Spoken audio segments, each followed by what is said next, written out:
Hello and welcome to this week's episode of Fratello Talks. I'm your host Nacho, and today I'm joined by RJ and Lex. And we are going to be talking about different materials used in watches, primarily in cases, I guess. But before we get into it, let's do a little bit of wrist check.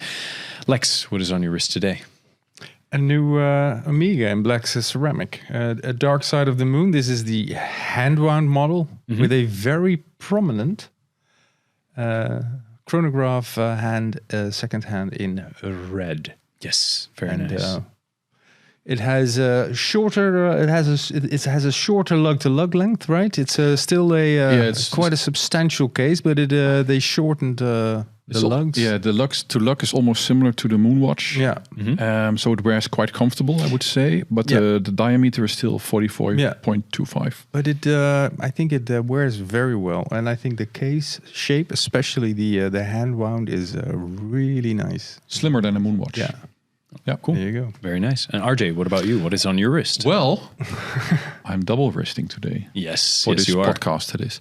So on the left, I am wearing the new Dark Side of the Moon, the classic version. So the version based on the one they introduced in 2013, but now with a step dial and with the new movement that is Master Chronometer certified. So it's not a new movement, it's the caliber 9900, which was already there, but not in this watch. Right. Yeah. On the right hand, I'm wearing something in Trimetal because that's what the topic is about for this podcast. Yeah. And I thought it would be nice to wear something with 3 different materials. So it's titanium, tantalum, and rose gold. Very nice. You definitely don't see this every day. No, I don't see it every day. Not 3 metals or this watch specifically. It's it was introduced in 94, so 1 year after the introduction of the 300M. It looks did like did you say what it is? It's I didn't. But it's for the listeners and not viewers. It's a Seamaster 300M, 22960.80, I think, top of my head. Could be. Not sure, but I think it is. So it's the 300M chronograph from 94. That was a bit of the flagship of this model in that day, because it has 3 different materials. And I think this was the one they used for a test. They dove into the Geneva Lake. And the diver had this watch on his wrist. I think there's an image of that, which perhaps we can pull up in this podcast as well for the video. But it's quite a heavy watch because it's titanium, but due to the tantalum and perhaps the extremely heavy and the gold pieces of gold, it becomes more heavy. Has the blue dial, tritium, hour markers, and so on. Yeah, it's a cool watch. I think I bought it cool 7 or 8 years ago. 1994. It's very 1994. Yeah. It was an expensive watch back in the day as well. Yeah. But not anymore. These days those can be had for a decent price, right? I think I bought considered. it 7-8 years ago, and I think it was 3.5K, something like that. Crazy. So perhaps a bit more expensive now, but it's a fun watch. It has a ETA movement inside, or Valjoux 7750. But it's a cool piece. Very nice. Very nice. And you? Yeah, speaking of materials, I've gone with titanium. So this is my Breitling Aerospace reference F65362 from the early 2000s. And this used to be two-tone, as we've told the story. I've told the story many, many times already, but it's used to be two-tone, and it's now, still kind of two-tone, but the rider tabs are one-tone. I don't know if they're steel or titanium, but speaking of materials, I went with titanium because it's one that I particularly enjoy, and it's on the full, very scratched up titanium bracelet. But they scratch up I think that's how this watch should look. It should look a little bit beaten up. That the bracelet on the titanium and perhaps also on gold, and I don't know if he made a steel one, the Laurent Ferrier, the sport watch. Yeah. Oh, the that sport bracelet auto looks so similar, right? Yeah, true. The way that the bricks are shaped, the proportions a little bit, the smooth sort of chamfered edges. I agree. It always reminds me of this one. Yeah, exactly. Yeah. Maybe they fit. You can interchange. Perhaps he just bought some old stock Breitling bracelets. Well, I'm not sure. Okay, I'm also not sure. Maybe he can keep his secrets. Let's talk about materials. So we've mentioned quite a few already, but what do you guys think? Is when you're shopping for a watch, is the material something that really matters to you, or is that something super important? Yeah, super important. I agree. Okay. Yeah, I agree. Yeah, but there are some materials that I just immediately shy away from. When I see a Damascus steel, for instance. Okay. You don't like it? Okay. Oh. Now that is one of the materials I really I have a problem with. You don't like the look? No, I really don't. Sort of zebra striped. Yeah, thing. The almost like the rings of a tree kind of. That's something. No, I like it in knives though. Yeah, it has. And that's where it originates from swords. I think from the Middle East, right? It's a bit busy for a watch. I think it's So no, I don't. Wood is also a material I really don't like in a watch, but. Since Tissot brought back the rock watch, that did it brought back some memories. So I kind of like that. But in general, hey, it's also a matter of what can you afford. It's either steel or titanium. But lately, I've been thinking about something more precious. Really? Tell us more. Okay. Yeah, well, there was this. I really like the Vacheron 1921 in pink gold. Although I'm more of a yellow gold fan, I think it's really nice. They made it in gold. pink gold and in platinum. There was also the platinum one. Never in yellow.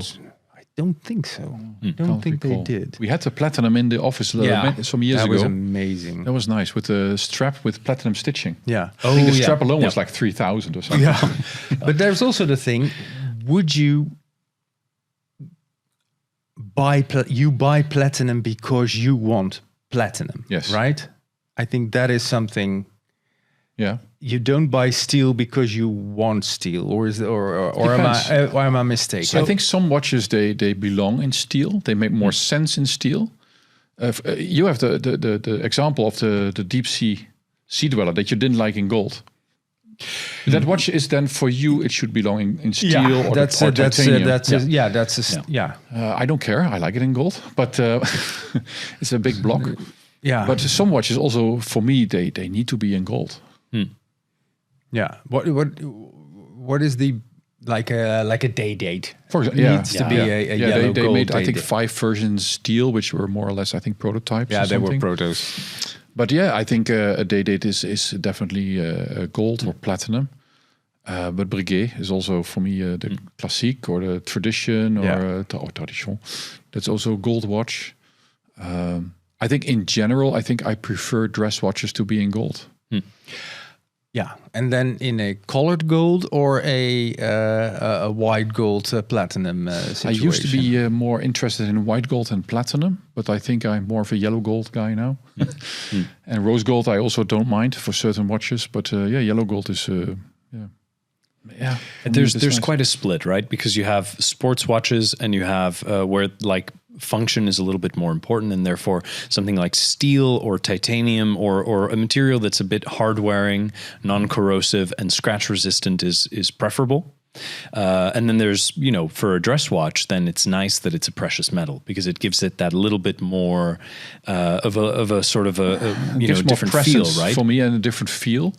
And often when a watch is platinum, for example, it's very heavy. So if you have a dress watch on a leather strap, and the case is in platinum, that's an amazing feel. Yeah, that's true. Yeah. And then there's the third alternative, right? Which is taking there's two more, right? So there's when you take a dress watch and you make it steel, which in the case of like certain Pateks, it can make them very valuable, especially when you look at vintage steel Pateks, they're very valuable. Or something like a Nautilus and things like this. That's maybe not really a dress watch, not at all actually. But when you look at sports watches in precious metal, then you get into what I feel is like a really fun, or can be a very fun territory, right? That's where you get to it also the Gold depends Submariners. Exactly, and it also depends on what you are going to do with it, because I think a lot of sports watches will never see sports. And then I think it's fine to have them in precious metal. Yeah. A diving watch in gold actually makes a little bit of sense because it will not corrode, basically. Yeah. But you need to have a balls of steel. That's it. That's it. Well, and look, you're gold speedy, right? Yeah, like not swim with it, but I think that's in the end that's also a kind of a sports watch. And for me, that the gold version is nice because it refers to the limited edition of 1969. Yeah. But a gold Speedmaster works for me. But I also know that for a lot of people, gold is like a no-go area, especially with sports watches. But and that for me was also the case for a long time. But it's at some point I start to be less of a purist, I guess. Because I also like a GMT Master in full gold, or a Submariner in full gold, or a Daytona in full gold. It's just for me the precious metal is a nice. Okay, so let's say these watches you don't need a watch. So watch is per definition a luxury item these days. Right. Yes. Yeah. But you see many of them, right? You see a lot of mechanical luxury watches. So then if you have a mechanical watch in gold, it underlines the exclusiveness of a mechanical watch. But there are now so many different shades of gold. Yes, that's also something that is that strikes me. And then, for instance, already in pink gold, you have all these different hues. Then there is honey gold. There is lime gold. There is moonshine gold, gold, beige gold, king gold, which is also a bit magic greenish. Sand gold. Oh, no, that's the one. There is. Is there any? Does it add anything to the? I have to say that. So I have a yellow gold day date, and then I have the gold Speedmaster, which is then moonshine gold, which is more pale. Yeah, and I think it suits my skin tone better than the yellow gold. The yellow gold is quite harsh, right? And the palish moonshine gold is a bit more softer on the eyes, I feel. Right. Also has to do with the type of finishing, which is brushed, and the day date has some polished surfaces. Right. And then I have a rose gold watch it's also a bit more contrasting, I would say. There was this in the past. I don't know if it's still the case, but the IWC they had was it 5N red gold that was really red. Yeah, there's a bit of reddish. Yeah, red. Really red. I find red gold is best when it's a little bit more understated, when it's a bit more subtle, because sometimes it can be when it's very, very pink. And I've seen some Rolexes that are also very, very pink. Very pink. It's a bit over the top. You know, it's a bit much. I like the Omega pink gold, like Sedna gold. I think that's quite a nice version of it. And how do you guys feel about gold that doesn't look like gold, or white gold? White gold's a little bit more under the radar. Well, I like so our colleague Dan has a white gold Breguet bracket, a classique. And I think that looks very good because the advantage is I have the Breguet in yellow gold. And it limits your choices for a leather strap, in my opinion. Yeah. And the white gold, like steel, you can combine it with much more... more colors, more different colors. And everything. For sure. I think that is a very cool feature of having a white gold watch. Yeah. And like I said, it's a dress watch, which has a leather strap, and it has quite some heft to it. Yeah.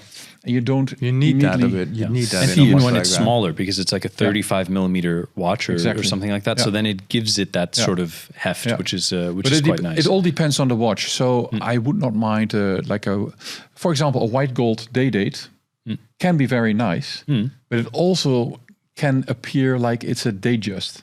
Yeah. The difference is, of course, the bracelet. You have the President bracelet, and the Datejust has an Oyster or a Jubilee bracelet. Yeah. But on first glance, you can see, that's a Datejust, but it is a day date. Yeah. What about something like the GMT Master, or where it would usually be or even like a. Well, you have the sub, and I think the sub, you have the steel ones, you have the gold ones, the gold steel, and the white gold one, and the white gold one then has a blue bezel. Yeah. Oh, the blue bezel. They call it a Smurf or you can get a. I think that makes it right dial with it. Yes, and that makes it then a little bit different. Yeah, that one I like. So as long as I think you can distinguish whether it's steel or white gold by the colors of the dial or the bezel. I think it's a nice. But what about more exotic materials? That like cheese, the Moser cheese watch. I was more thinking about sapphire or I was thinking or about ceramic cheese. or carbon fiber or something. I'm just thinking about cheese in a little package. Yeah. Do these materials appeal to you or not at all? Are you? Well, I like ceramic, like on these dark sides we have here. Yeah. But I've also seen watches made of ceramic with like a ceramic bracelet. And then I kind of disconnect because then it all feels a little bit too not plasticky, but too I get it. shiny. It's different from steel or gold. Yeah. So I don't mind a ceramic case. Because this is the same look as a now we have DLC, but before that it was steel PVD. PVD, yeah. And I can't remember the brand that introduced something like because when you have PVD, it would age. Yeah, it sort of chips away. You get that look, which is actually kind of cool. Yeah, and the Porsche designs. And then one of the brands already pre-aged it for us. That was Casio. It was I think they did a pre-aged. Yeah, true. Stylish G-Shock. Yeah, that was nice. So in a sense, I always feel that this is the better version of a black steel PVD. If you are after a watch that will not change in how it appears, then I think ceramic is a perfect choice. Yeah. But if you like the look of those old Porsche designs or then this is where it ages a little bit. PVD cases.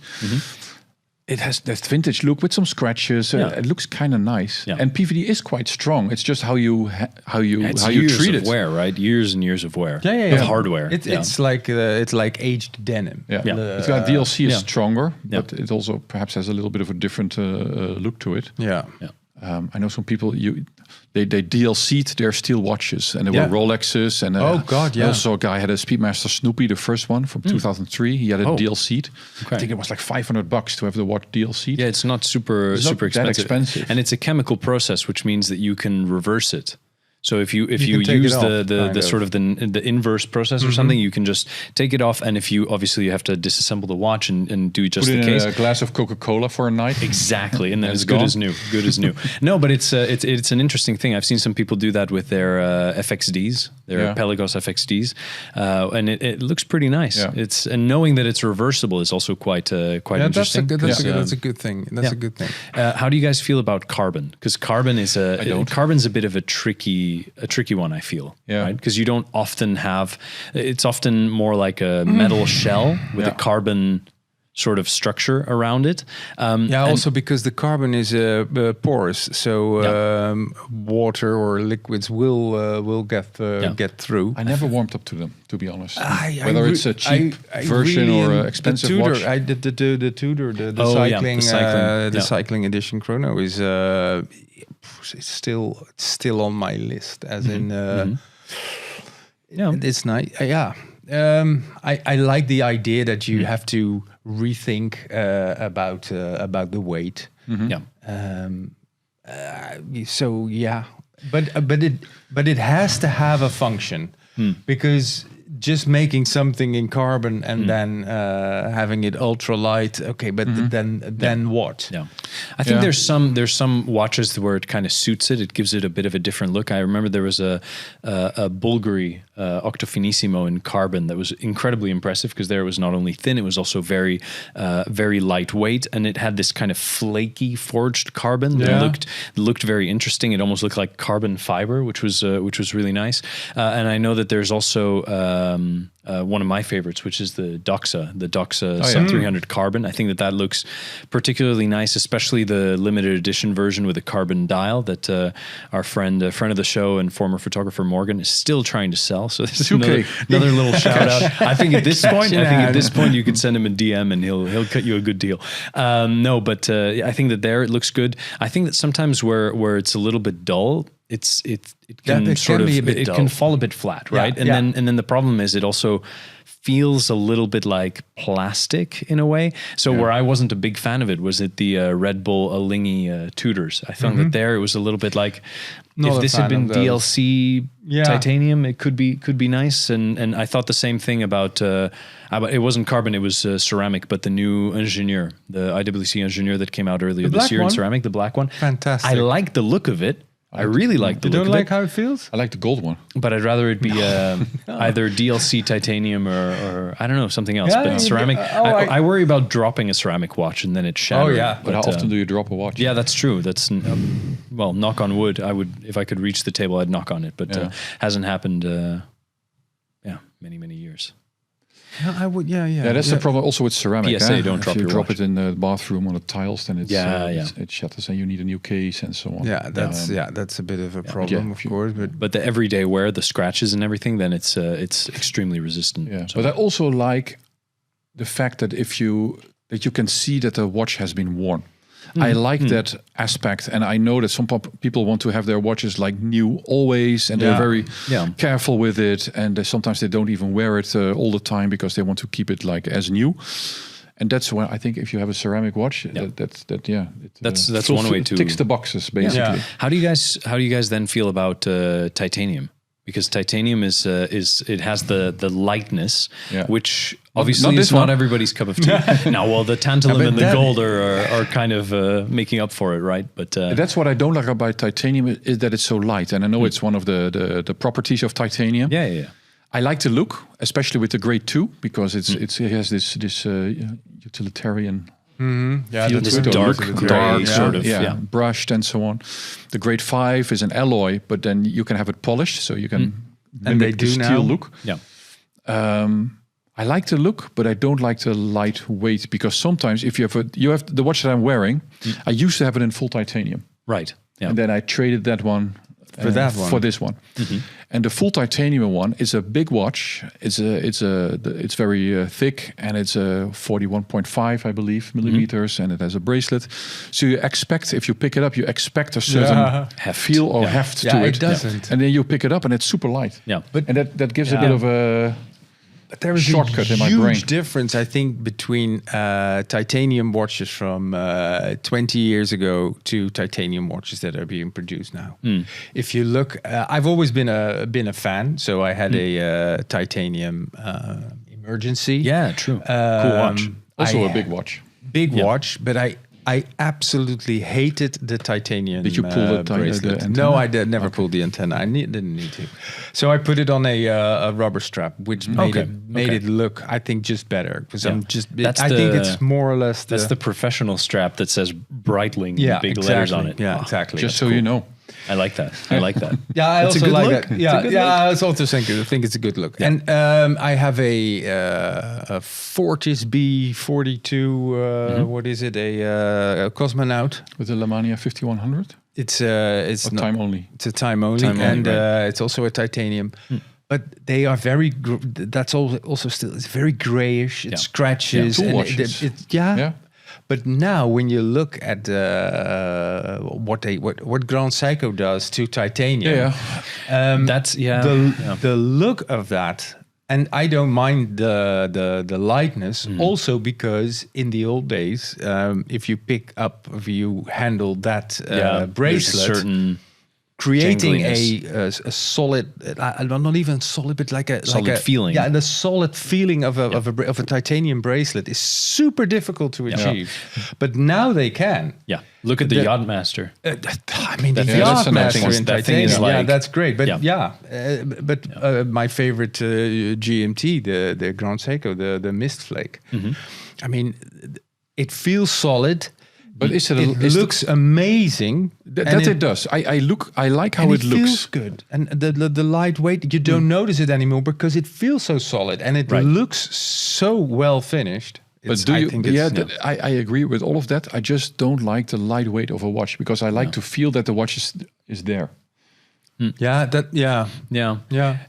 can be a plus for me, though. With Grand Seiko, the issue that I take is that they're very elegant watches. They're very they look good, and it might as well just be steel, because you would have the heft, you would have the look. But for me, that something about the lightweight there, and the way that, because they use titanium how one might use steel. But for me, when you go to something like either a Breitling or something that's a bit more functional, first of all, it needs to look titanium, and then second of all, I like the fact that like bigger watches, like where titanium is used to make a bigger watch lighter. So, for example, in the Panerai, I used to have the PAM 55. That was really nice because it was still a big watch. It had a big sapphire crystal on it, so it still had heft to it. But it was just less heft. Or my Avenger chronograph as well. That's a 44 millimeter watch. And it's a lot of titanium, but at the same time, it makes it more comfortable to wear. And then another example would be the Singer, the dive track, right? That's also got a titanium case. And there you go, cool. Okay, it has the utilitarian sort of like appeal. Sense. And that's but it. they also did, I don't dislike titanium for how it looks. So I like the Seamaster No Time to Die. I think that was a very nice example of titanium watch. I think the Yachtmaster is really well done. Yeah. The Ploprof did it in titanium for a few years. What I didn't like was the bracelet. The titanium bracelet had a very strange sound to it. If you move it, that's also very weird. weird. It makes a different sound, a dull sound. sound. When you close the clasp on the Seamaster before, I could hear it. It's this slightly more. Yeah, it's different. It doesn't have the ping that steel has. It's not crisp. It does not have the Dupont lighter ping. No, it definitely doesn't. And another funny thing is, right, like people say that, titanium is technically more scratch resistant than steel because it's a harder metal, but it shows more scratches because there's an oxidation layer. That's what makes it a little bit darker. Like fresh titanium is apparently a bit brighter, and then it gets this oxidation layer, which shows scratches quite prominently. So that's supposedly one of the things. You need a coating. Yeah. You need a super hard coating. But if you guys could pick, say, something like a watch that's available both in steel and titanium, you would go for steel. Yeah. Okay. Yep. You would go with titanium? Yeah, it depends on the watch, because I'm also thinking about the new titanium Cartier Santos. Oh yeah, which is in a way, I think it's pretty cool to have a watch that started life as a pilot's watch, more or less, right? And then to have it evolve into something titanium, it kind of makes sense. Yeah. But at the same time, it is. For me, that was the typical watch that should not be in titanium. It's fun. It's a bit of a. I also have a hard time wrapping my brain around that watch, but at the same, what Rolex did with their Yachtmaster.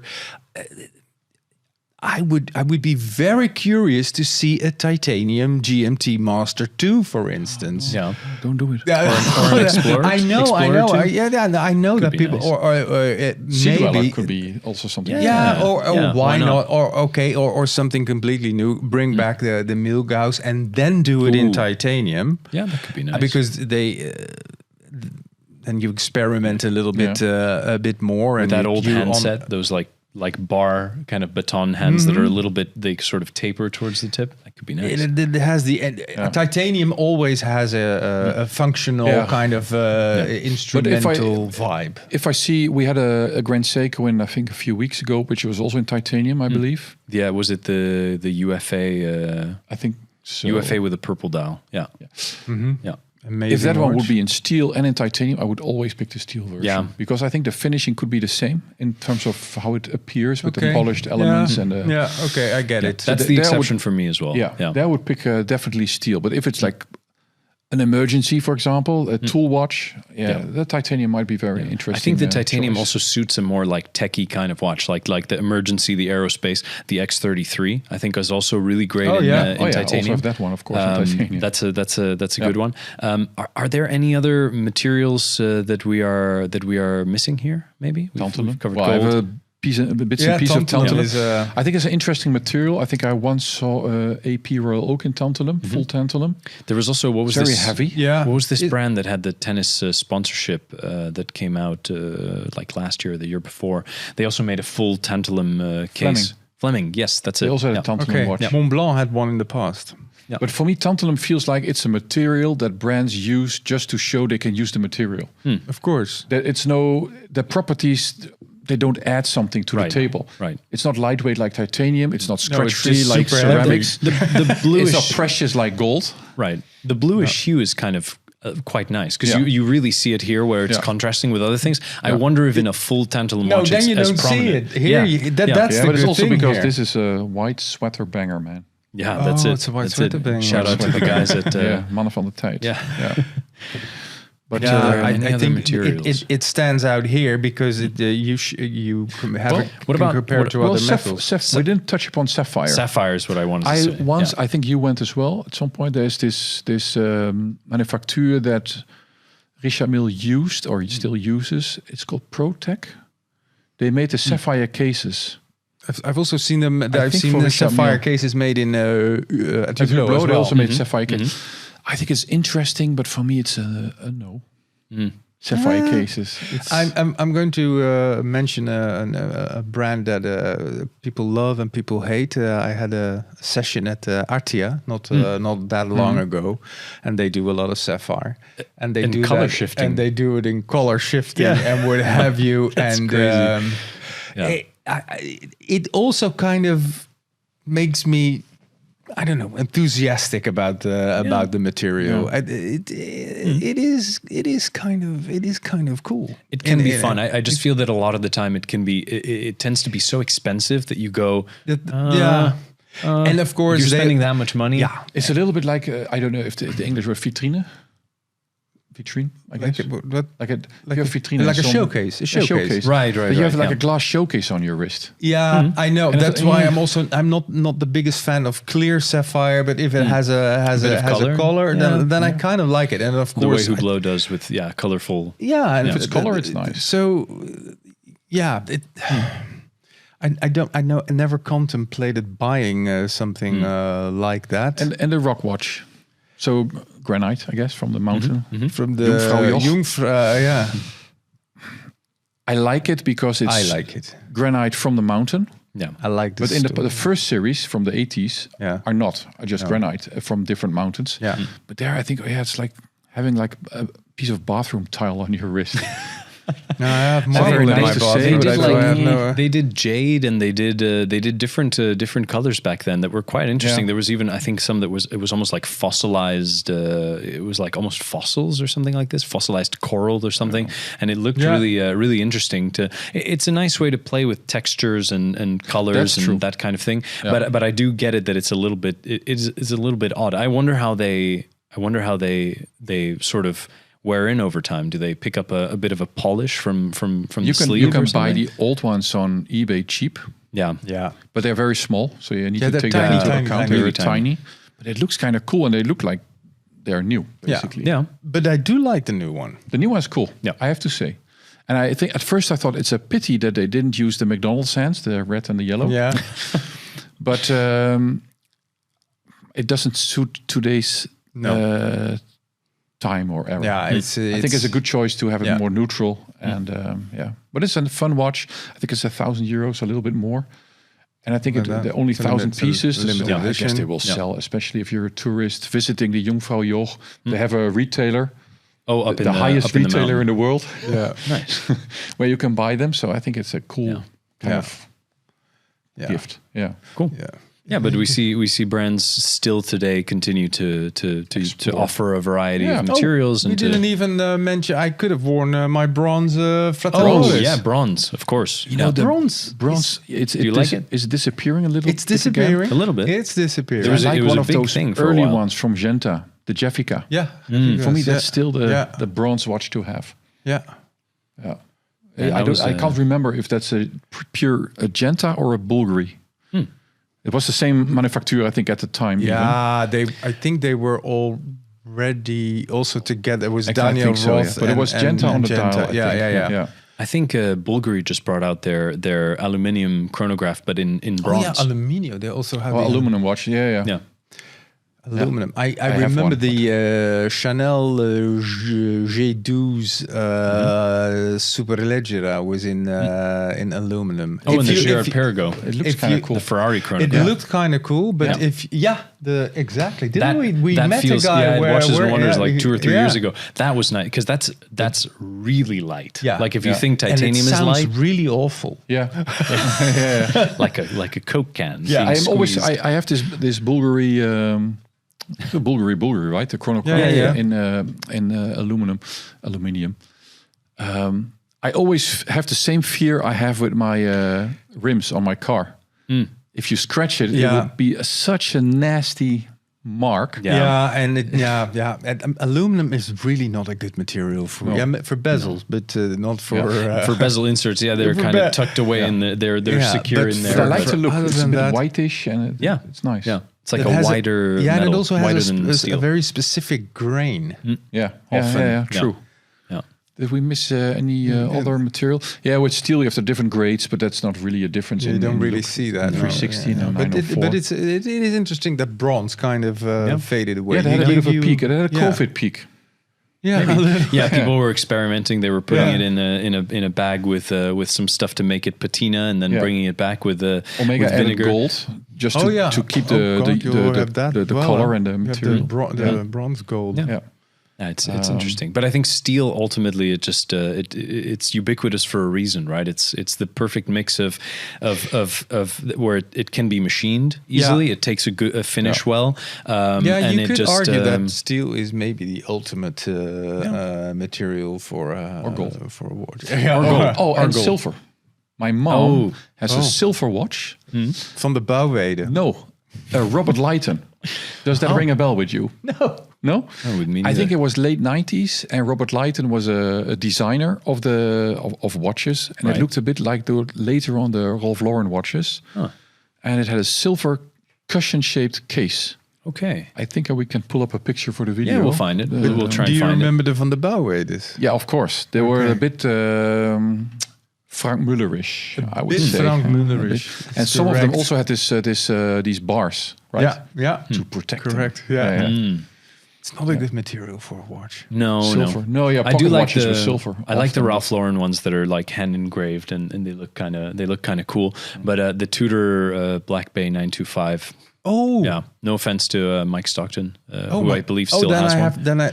But I really like that watch. watch. That's a nice one, I have to say. Yeah, the funny thing, sure. at first, Tudor said that this will never. It will never patina. Patina, but after 2 days, when it's fresh, I really like it. But it gets this almost like yellowish patina to it, which I don't really love. So you can use the silver putz.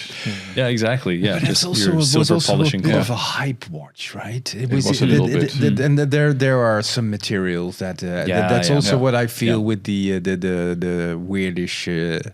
The Mont Blanc's lime gold. It's just to do something new gold. and maybe also. I think it's just to create attention, right? It's a marketing spiel. You need to have the constant push. So you come up with different stuff, but it doesn't always make proper sense. No.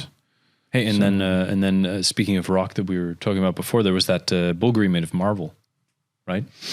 Yeah, there is a marble cased Octo thingy Finissimo. But I liked the yellow gold with the marble dial, but the full marble was you have to be out of your marbles to. Cool. Should we head to the comment of the week and wrap up? Yeah, perfect. So this is a comment from Salvador Frieri who says, "I'm incapable of listening to these podcasts without falling asleep. Your voices are too soothing." Oh.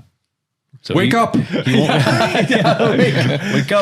Wake up, Salvador! No, but it's funny. I think he probably won't be hearing this part because he'll be long asleep. But hey, I'm glad that we're helping people, not just we're here to help, give them a man. podcast, but also to ease them into oblivion, a restful slumber. Perfect. All right, guys. Well, thanks for chatting about materials, and let's wrap it up here. So thanks again. Thank you for tuning in. Let us know your favorite watch case materials in the comments down below. And as always, tune in next week for another episode of Fratello Talks. See you then. Oh, damn nice. it. We forgot. We made it. It was a longer one.